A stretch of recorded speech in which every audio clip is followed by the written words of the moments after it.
Tov, Zoharim Tovim, and Laila Tov, no matter where you are. This is Carrie, and I wanted to speak to you today from my heart regarding the word idol. The reason why I wanted to talk to you today about this is I went to bed meditating on this word last night. I've been watching a series on Netflix that has really challenged a great many things within me and has allowed me to see things from a much, much different perspective. And I've had to wrestle a lot through this because of my indoctrination from my time within the Christian church, the way I was brought up, the context of the time that I was raised in. There has been many, many things that have been challenging me in this series, but yet there are some deep spiritual truths that are resonating with me so much so that I wanted to share it with you today. This television show does have some pretty explicit sexual scenes in it, and which has also challenged me in a lot of ways. And some of them are homosexual in nature, and I'm not judging here. That's not why I'm saying this. I'm just giving people a heads up that if you want to go watch this, just be prepared that there are scenes that for people that are sensitive that may be difficult to process. But some of the beautiful portions of this show called Sense8 um, really might challenge you. And I know it's, as I'm speaking about this, anybody that has a very strong Christian religious background will I'll probably receive some backlash, but I can't be silent on these things when I feel the Spirit leading me to share them with you. I have thought about this idea of idolatry for quite a while now, and I just wanted to share some things with you. There's a reason why I have Exodus 20 on. This is what we would call the Ten Commandments, and they have, in a lot of ways, been given a bad rap. A lot of Christianity is based on them, although there are certain things that they exclude. And again, I think it's because if you don't have the ability to read the codes, it's pretty easy to see how the words were twisted and manipulated in English to say things that aren't exactly there. And I can see why there's been so much confusion. But specifically regarding idolatry, there was a scene within the show where the character Kala, which is actually a Hebrew word for bride, which is very interesting that they would name her that way, considering that I just released a video recently speaking about the bride and what that is as a frequency. And it shows how she decided to choose a god to worship, a deity, Ganesha. It shows her as a little child when there was a parade in India regarding Ganesha, that a young man took her by the hand and led her into this float. I don't know what another word to use for it. And she climbed up the ladder into the top of the head of Ganesha, and the young man that took her in there. I mean, they were very young. It looked like about 7 or 8. And this young man said, "Do you want to see what Ganesha sees?" And so she climbed up the ladder, and she was looking out of the eyes of Ganesha, of this looked like a paper mache wire construction of this Hindu deity. And it really struck me. It deeply struck me. I started crying because I realized that our perception of idolatry and the way that it has been written in English is not what is really being said. And so we have judged harshly other religions, not understanding or asking questions as to why they worship the way they worship, or even questioning why we worship the way we worship. And yet we put strong judgments and condemnations because people don't see the way that we see, and they don't worship the way that we worship, which is totally a construct of the beast ego nature. This was such a profound shift in this character that put her on the path of spirituality. And what I am seeing is that many times we can take things and look upon them, and they will evoke certain emotions or certain ways of seeing things. And in Christianity, they have the cross. And to say that it's not an idol, I beg to differ. It is something that you look upon that evokes a certain feeling in what you are seeing as divinity, something that propels you onto a spiritual path, or at least it should. And that's honestly not any different than what these other religions and the things that they see that we have considered is idolatry and have therefore judged them harshly. We are all seeking, at least those of us on the spiritual path, are seeking the divine. And there are many roads that lead to the divine, to God. And that's kind of what I wanted to talk about here as well. So when we look at Exodus 20, verse 1, enough of my ramblings, and spoke God, this is the mechanical translation, and spoke God all the untranslated the Aleph Tav, which is, if you've watched my intro to Mother's teaching, the first two segments, it speaks all about the Aleph Tav, the strong leader of the covenant, which is a shorthand way of saying the Aleph Bayit Ivri, the Hebrew alphabet. And spoke God, Aleph Tav, through the language, all the words these saying. I'm not going to go into great detail here. I just want to highlight a few things for today.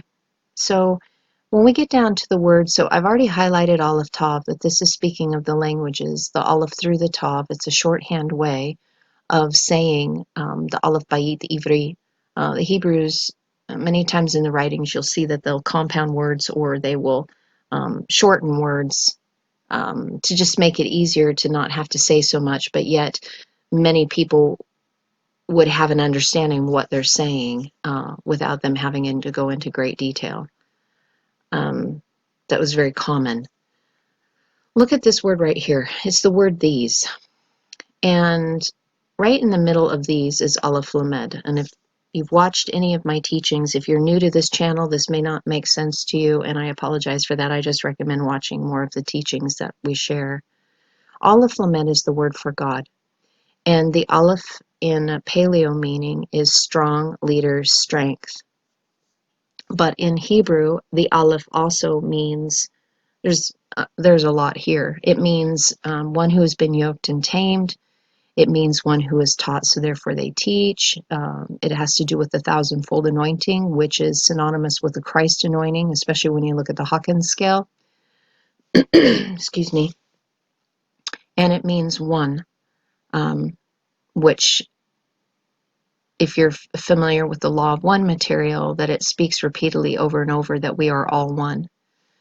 So, and it's the beginning of the Hebrew language. You would understand this in the book of Revelation as it is said, I am the Alpha and the Omega, which is Greek. It would have been, I am the Aleph and the Tav. So the Aleph is the beginning of our journey through our spiritual walk. And then we have the Lamed. The Lamed is a staff of authority. It is a shepherd. It's a teacher of light. It has Lamed, Mem, Dalet, which is the constituent letters that make up the symbol Lamed, talks about instruction. And it speaks also of one who goads and urges on. So when we combine these two together, we have the strong leader who teaches, who has a staff of authority. And then flanked on either side on the suffix and the prefix, we have a He on both sides, which is representative of the spirit. And we have the spirit of mother, and we have the spirit of father.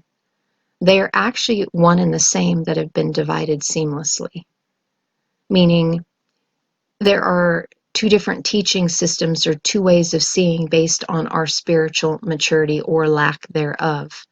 And in this situation, we can see that the words that are spoken, these, is pertaining to those that will be the strong leaders of the covenant, the ones who have the staff of authority, that have the spirit of mother and father. And then look at this last word, le'amor. Amar is the root on here, but it has a lamed in front of it. So this is letting us know that these words are going to be spoken by a teaching shepherd of light who will lead from the position of mother. In her whole position, it is to produce humility and meekness. And so there's a lot going on just in this very first verse of the Ten Commandments. And as we move on, we can see that. Actually, I'm not going to even go into this. I could spend hours and hours just on the Ten Commandments, at least on the first telling of them. Because believe it or not, the first telling and the second telling of the commandments are written differently, but you don't see it in English. You would only see it in Hebrew. I'm sorry for clearing my throat. I deal with asthma, and in the morning I have difficulty, so I apologize if it's disrupting.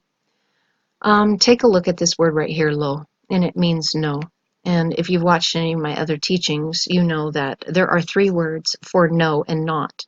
We have the word lo, we have the word el, which is interesting because I just explained to you that el, aleph, lamed, also means God.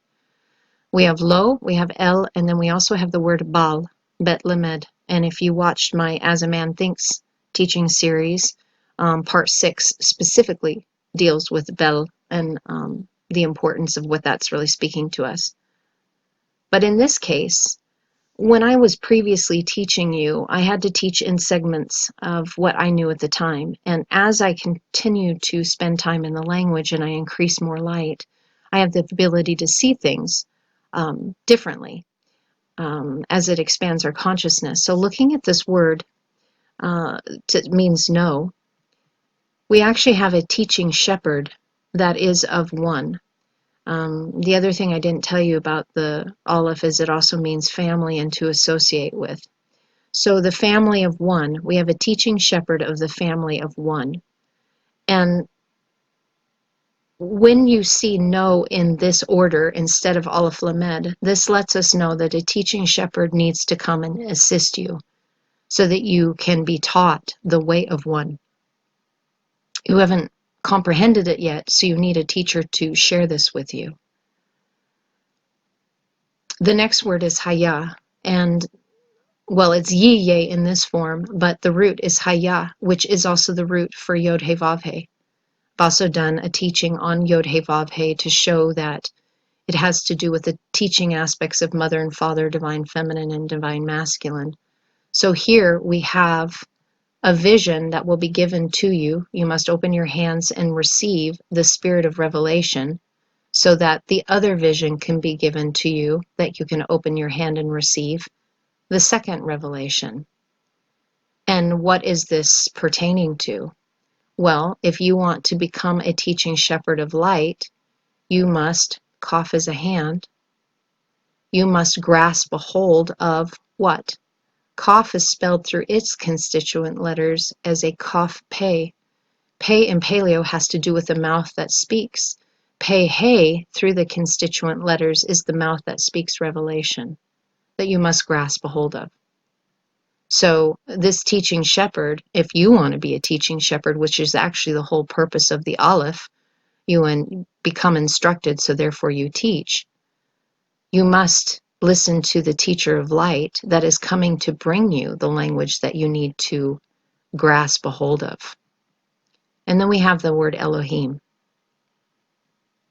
Elohim is a very interesting word as well, because we once again see the El in front, which is the strong leader, teaching shepherd, that then brings revelation to give you a vision, which is the power, means, and direction through the living waters that will complete you. I know I'm going quickly. I don't actually want to teach individually. I just want you to listen to the information and see what the Spirit is saying to you. So this is really the process of making Elohim. There is so much that we have been taught incorrectly about who the Elohim are. And then you have Gnostic texts that are written and translated into English based on the interpretation of those who are viewing the material that didn't understand the code. And so it can be very confusing at times. But, once you learn this and you learn to see the code, you see clearly because you've been given the eyes to see it. And it takes away the confusion, the babble, and you can see the things that transform you. Moving on to the creation of the Elohim, which is through the teaching shepherd of light that is going to teach you that which you need to grasp a hold of, the languages that bring forth the revelation. We have this word other. The very first word that's within this word is ach, which means brother. Of the family of one that has been yoked and tamed that teach, that is set apart from those that are on the outside of the covenant, in order to raise them from being poor and destitute to be a first fruit leader that will come forth carrying the vision, which is the power, means, and directions to go through the door of the inner man, through the living waters of the teachings of mother and father, so you can be completed. Having been given the eyes to see how to elevate your fallen flesh, as this vision to do so will be placed within the root of your being, your innermost part, your heart, so that you can be instructed. Panah is the root here, and it means to face or to appear.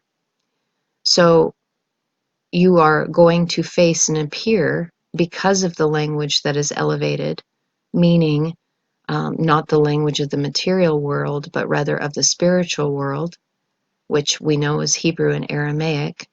You will be pierced through with this, and then you will be seen as one who has risen their flesh nature out of the material realm onto the spiritual path. And this diamond on top actually means, it's a cannellation mark, and it means a gift of God, that the spiritual walk is a gift of God.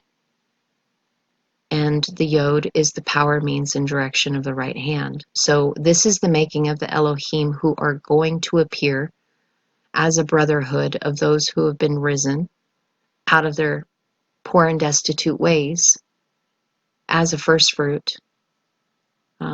I did want to say too that this word here does mean ascension. It doesn't have the hay on it yet, to ascend. But a yod is given in place of the hay from the root, because you have to be given the vision to see it in order to become it. And so these will appear and face before you as those that are a gift from God, that have elevated their flesh nature, and they're walking in the right hand of power in order to give you the vision as they appear. So as you can see, this isn't even an in-depth interpretation, just a cursory glance. Now we're talking about idols. So again, I want you to see that this word not, it has gotten such a negative connotation, and dependent on the different teachers that you've heard from Gnosticism or other things, that they are saying that these words were actually given as a way to control and manipulate you to keep you from doing things. That was only based on the English interpretations, because it really, again, is about a teaching shepherd of light that is going to teach you the way of oneness, so that you can yoke and tame your beast ego nature that separates you, and understanding that there are things that we should be doing within us if we're going to receive the dual revelation to make us the strong leader teachers as God. And I know that's offensive to some. I've taught on this many times, that there's even written English scriptures that Yeshua said, ye are as gods. So if you find offense with these statements, that is only because you're not seeing through the proper lenses, and it's because you have been conditioned and indoctrinated from a religious system that wants to keep you suppressed. And I know that's hard to hear. I can say that because I had to wrestle these things. So you shall make has a meaning of, you can see right here, to do, fashion, accomplish, make, produce, to act with effort. But in this context, we have the tav added on the front. And the tav is in the representation of mother's teaching. And tav vav means mark, sign, frequency, covenant. Um, and when you have a tav added, the word tav vav, which is actually the spelling of the symbol, the constituent letters that make up the tav, also has the meaning of you are exempt from judgment. So as the teaching shepherd that comes to teach the law of oneness, to yoke and tame you so that you can become associated as one with the family of God. Think of Yeshua saying, I and my Father are one. You shall make for yourself, through the teaching of mother, um, which is the eyes to see what you need to do to elevate your fallen flesh, which is the consuming fire that will lead you to have the Father revealed to you in His revelation and His Spirit. And the only way that's going to happen is by being exempt from judgment from Mother, because you have become her mark. Your frequency has changed, which means you have in fact tamed the beast ego nature, which then gives you the ability to see the Father's teaching so that you can begin on eradicating the beast ego nature. Then we have this lamed kaf again. So that, and with the makaf, this means that we are now connected to the teacher of light as we've grasped a hold of these languages that bring forth revelation. Carved image. Let's take a look at this and take it down in its root. We're looking at, it's from pasal, an idol, to hew into shape, to carve, whether wood or stone. A stone cutter, hew out stone tablets, cut them, make them, hew into shape. I am going to suggest to you that hewing out of shape, or into a shape, if we look again at the letters, we have the mouth that speaks forth revelation.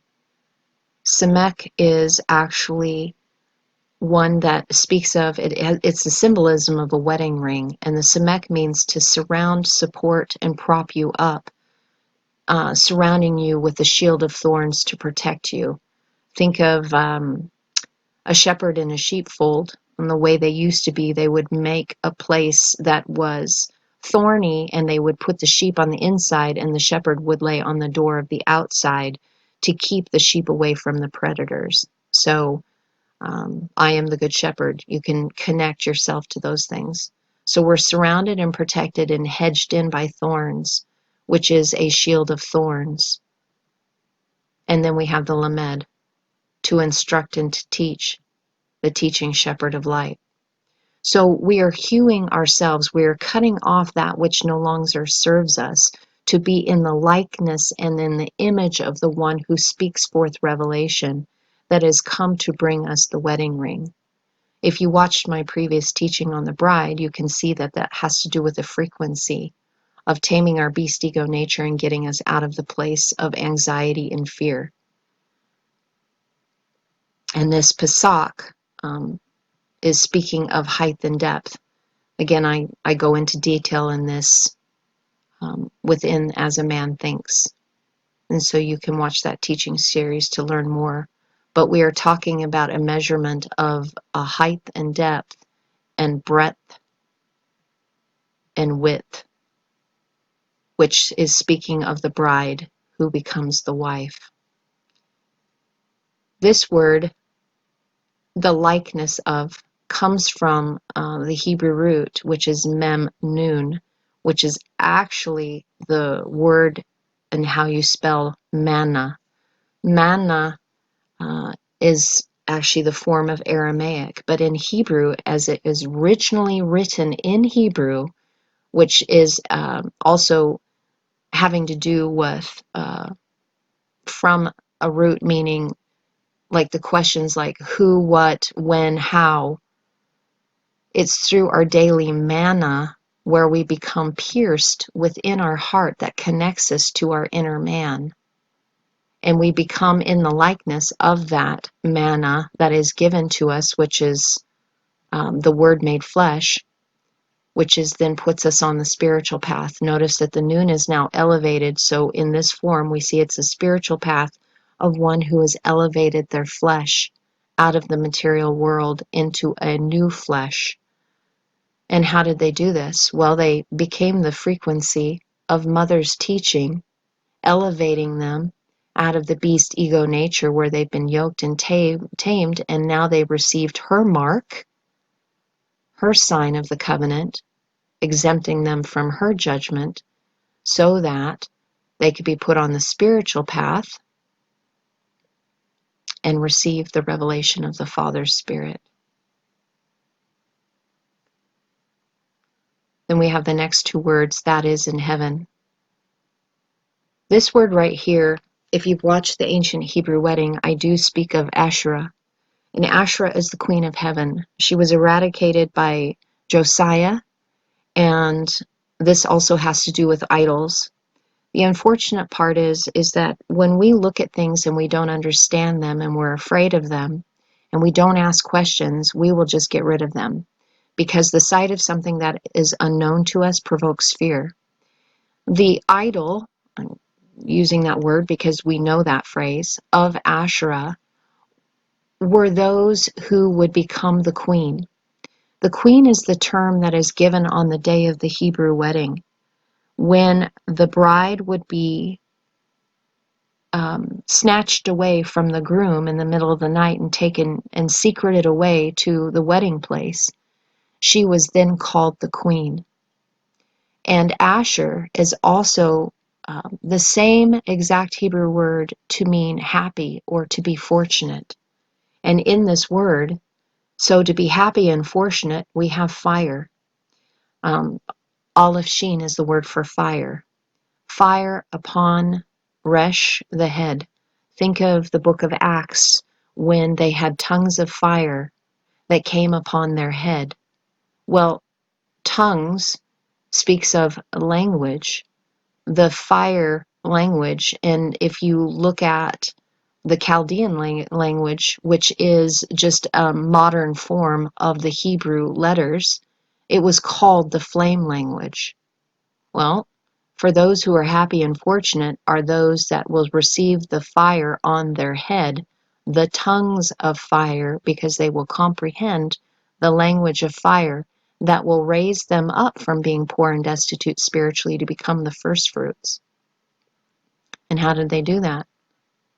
Well, because they partook of the daily manna of the spiritual path that elevated their flesh, pierced them and connected them to their heart, marking them exempt from mother's judgment so that they could receive the spirit of the teaching of Father, so that they could then begin to see the language in order to raise them up so that they had tongues of fire.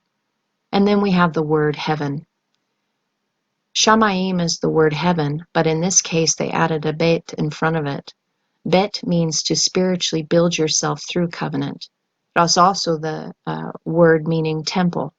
So as we, as the temple that houses the Spirit, all of this is leading up to building us to be part of Shem, those who are of the name, who have honor, authority, and integrity, that are set apart and set above because they went through the fires that consumed them and purified them, the living fire and the living mayim, the living waters, first of mother and then of Father, which then connected them through a common vision, which is the power, means, and direction as those who will give, that will be filled up through height and depth. Above, we also again can see this word Aleph Lamed, to have the eyes to see as a teaching shepherd of light, the twin teachers, the dueling mems. This is actually the word for water. You normally don't see it written this way because if you understand how water functions, it always draws itself unto itself because of the electrical charge. So there's more than one. It's always written as Mayim, but this literally is the root for water. So you can see that in water, they are dual and they are the same. This is the constituent letters that make up the letter symbol Mem for water. Now we have the word Asher once again. Well, I skipped ahead. Let me finish this. Ein Lamed, if you look at the root word of this, is Ein Lamed He, which means to ascend, to be at the top, the highest, as unto Yod He Vav He. So if you want to understand where some of the word ascension comes from, well, it's from this. And it's those who have the eyes to see how to elevate the flesh through the teaching shepherd of light, becoming teaching shepherds of light that teach because they were instructed. So these are the happy and fortunate ones that are totally connected to Mother in humility, because remember before, they received her mark, they are exempt from her judgment. They are of the living fire, and they have raised themselves up to be the head, the top, the first fruits. And what did they do? They built their temple while they were in the Aretz, the earth. Through the spirit of one, yoked, tamed, they were taught, so they teach, they were raised up, and they were put on the path of that which they desired. Zadi means to hunt and to chase after. It is connected to desire. While in the material world. Beneath is an interesting word to take a look at as well, because it's takat, and it means beneath or under. I have always seen this word when I began looking at the letters, that this is speaking completely of humbling oneself while we are in the earth, hence why the earth is the word before. And it is the mother and father that bring forth that which is necessary to bring us life. And takat is tav, het, tav. Het means to divide or to separate from the inside from the outside, which is exactly what the covenant of mother and the covenant of father do. Mother's teaching deals with the outside manifestation of how you orient yourselves towards people. How do you look? How do you act? The golden rule to treat people as you want to be treated. Which then humbles the beast ego nature and tames it so that you're not unruly. And it has been divided because those who are unruly and are controlled and manipulated by the beast ego and do things that are not becoming are separated from the Father's teaching. Because this is to whom much is given, much is required. You have to be sufficiently tested enough to see if you're humble because of the power that comes through the Father's covenant, so that you can become a meek one having power under control. And again, we have this word Asher, again, the happy and the fortunate ones that are going to have the tongues of fire upon their head, so that they can spiritually build themselves while they are in the waters. Mother is always dealing with the waters of chaos in order to bring you to the place of completion, to set you above. So this is where we spiritually build our temple through the process of Mother's teaching, where she is allowing you safe harbor. That's why she has an opening into her as a good shepherd. She lies across the entrance so that you can go into the safe harbor and be protected in the waters of chaos, so that she can implant the spiritual vision that will connect you to the teachings of Father, where then you're removed out of the waters of chaos as so completely surrounded and protected in order to fill you up with the height and depth that you need. And again, we have this word takat, again, in dealing with connecting the two covenants that have been divided, so that you are in the place of being taught and instructed in the Aretz. So in this position of idol, I know that was a lot, and I probably lost you, and I apologize. I'm hoping that I'm speaking to your spirit, because the more that you get involved with the letters, you'll be able to see what I'm sharing with you here, is that we are becoming in the likeness of that which we hew ourselves into, cutting off the things that no longer serve us. So for us to say that an idol is a certain thing is missing the whole reason of what the intention was in the writing of these languages, to make us in the image, in the likeness of the teaching shepherds that come before, so that we can be a part of, through the manna, to connect to our heart, so ultimately we can have the Father's Spirit revealed to us in order to receive His teaching, which then allows us to read the code found within the Hebrew language, which is literally the tongues of fire that are put upon our head. The only other thing I want to mention in this, as we're going through, I was looking at this word right here, the iniquities. Iniquity, we're gonna go through this. I have other resources. I'm just using Bible Hub in order for you to be able to see as I'm screen capturing this as we talk. Iniquity, guilt, punishment for iniquity. Well, what is iniquity? We can see what the Brown Drivers Briggs says. Again, iniquity, guilt, punishment of iniquity. This is a very, very low vibration. And if you look at the Hawkins scale, it has it's 20.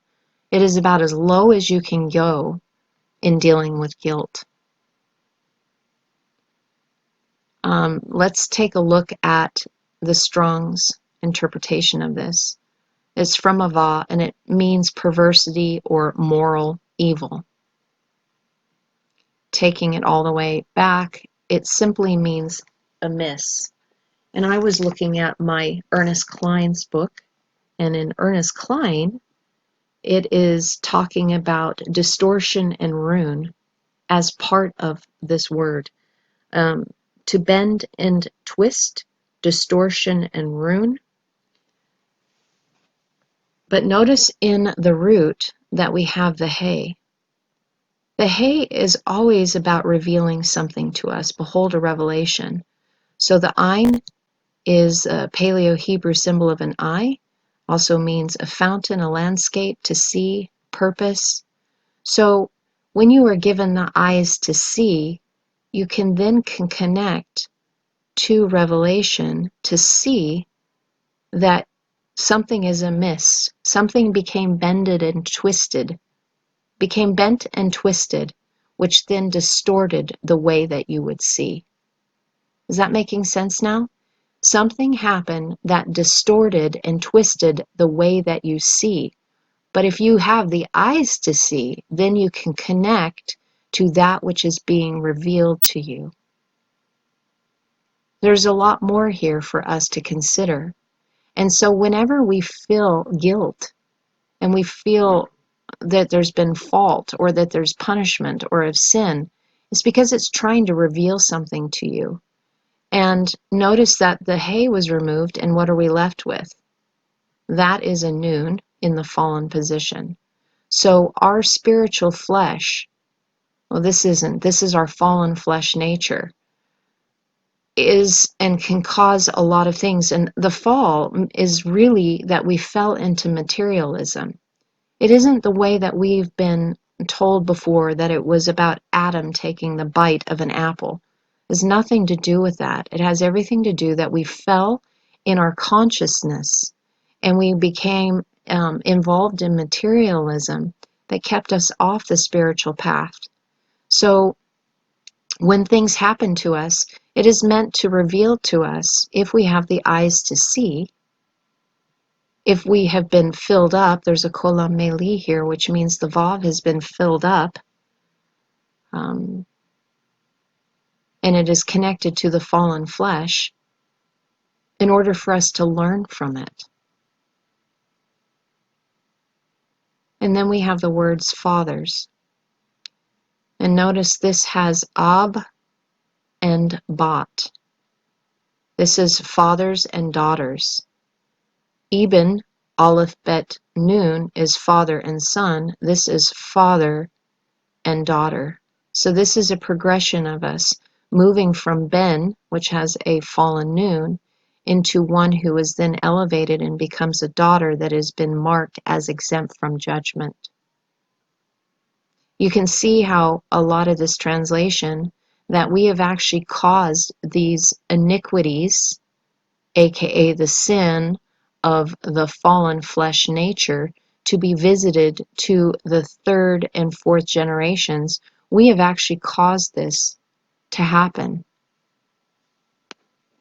That things that we've done in our fallen nature because of our consciousness levels being lowered has been passed on to future generations so that they wouldn't have the eyes to see what is going on. So I'm not going to talk much longer here. I just wanted us to take a look at the likeness in the image of is not what we have been told it to be. So if we can continue to judge people that chose to have images that represent divinity to them as something that they are aspiring to on a spiritual path, and we are judging them, every religion has their idol. Christianity has the cross.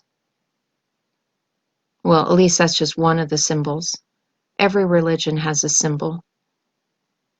And it's how we look upon them that is the difference. And as long as we judge, then that means that we are in the dual nature and we are never going to see anybody properly, because judging and dividing is of the beast ego nature. And until we can see that many of these spiritual paths are just that lead to divinity, we are going to continue to live in a dual system. And right now we have excess light coming in, which is revealing these things to us so that we can elevate our consciousness level to get us into the place of light and unconditional love, where we begin to see that we are all one. The only thing else I want to share, I said I was going to finish, but I wanted to show you Yod Kaf.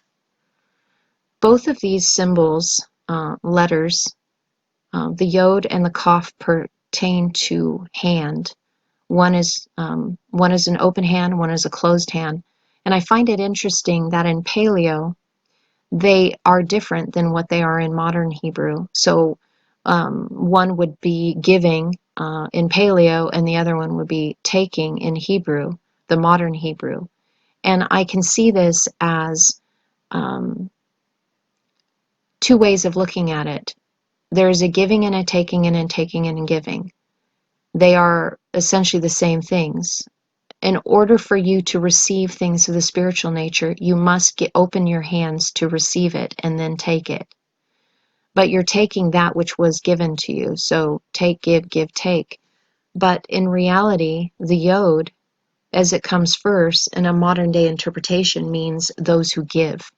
So you open your hands to receive because you are those that give in nature. The gematria of the Yod is 10. The gematria of the Kaf is 20.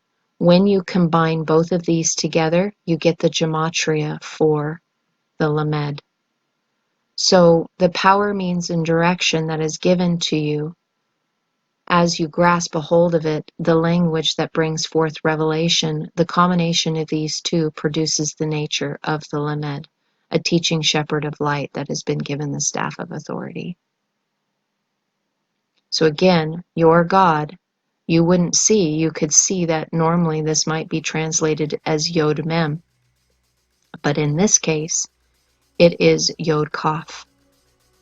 Grasping, taking that which is given to you that provides you the power, means, and direction to become a strong leader that is a teaching shepherd of light, to become as God, as one with God, as one with the teaching shepherd of light that came before us, which we know is Yeshua. I don't know if that was clear as mud, but you can kind of see how I look at and I begin translating these works just from a cursory glance. And like I said, I could spend hours teaching as we go through this, even looking at this word about bowing down. But I'm going to have to save that for another day because this has already gone way too long. I just hope this finds you well. I hope that you begin to audit yourself and how you see idols and imagery. And again, this is going to be very difficult if you have a strong religious background in Christianity, because of your indoctrination. And I do suspect that I might get a little bit of backlash for sharing this. But I do know that we are being challenged and that we are being given more information so that we can learn to love through an unconditional position instead of continuing to separate and divide and not unify, which is just going to continue to cause the chaos in the world instead of the unity that most of us are really longing for. So I hope this finds you well. Shalom, shalom, and have a really good day.